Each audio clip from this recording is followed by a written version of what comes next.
আসসালামু আলাইকুম বন্ধুরা, কেমন আছেন? আশা করি প্রত্যেকে সবাই ভালো আছেন। বিরক্ত নাটকটি আপনাদের মাঝে আবার উপস্থিত করলাম, কারণ বিরক্ত 2 পর্ব কিন্তু আপনারা অলরেডি দেখেছেন। এখন আপনাদের মাঝে বিরক্ত 3 নাম্বার পর্ব আপনাদের কবে আসতে চলেছে তা জানতে পারবেন আমার এই ভিডিওটিতে।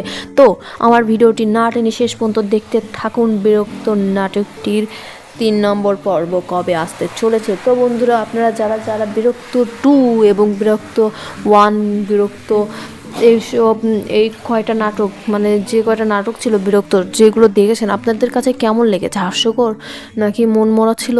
কেমন লেগেছে তা অবশ্যই জানাবেন আমার কমেন্ট বক্সে। আর আমার চ্যানেলে যদি আপনারা নতুন হয়ে থাকেন, অবশ্যই আমার চ্যানেলটি সাবস্ক্রাইব করে বেল আইকনটি দাবিয়ে দেবেন। তো বন্ধুরা, ওখানে কিন্তু অভিনয় করেছে কিন্তু টনি। তো বন্ধুরা, টনির নাটকটা আপনাদের কাছে কেমন লাগে? আর টনির নাটক কিন্তু আমার কাছে সবচেয়ে ভীষণভাবে ভালো লাগে। তো বন্ধুরা, টনি কিন্তু অনেক ভালো অভিনয় করে যাচ্ছে আমার শফিকের নাটকের চেয়ে কিন্তু টনির নাটকটা কিন্তু বেশি ভালো লাগে। তো বন্ধুরা, সেই পাগলগ্রস্ত স্থানে কিন্তু টনি কিন্তু একদম পাগলদের সহ্য করতে পারতো না, কিন্তু তার স্যারের ভয়ে কিন্তু কাজ করতো। তো বন্ধুরা, দেখা যায় একবার দ্বিতীয় পর্বে দেখা যায় যে টনি ওদের সাথে খেলা, মানে ওদের ফুটবল মারতে বলছিল, দেখছিল যে কে ভালো আর কে খারাপ।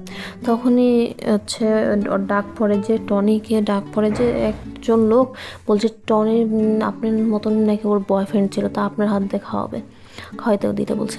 তখনই যখন খাওয়াই দিচ্ছে ঠিক আছে, কিন্তু যখন ওই পাগলিটা যখন ওকে খাওয়াই দিচ্ছিল তখন ও খাইতে চাচ্ছিল না, দেখে ওর মাথায় একটা বাড়ি মারে এবং তখনই তার স্যার এসে প্রবেশ করে বন্ধুরা। তো বন্ধুরা, স্যার যখনই প্রবেশ করে তখনই বলে, এই তোমার নমুনা, তোমার আজকে রিজেন্ট লেটারটা নিয়ে যাও।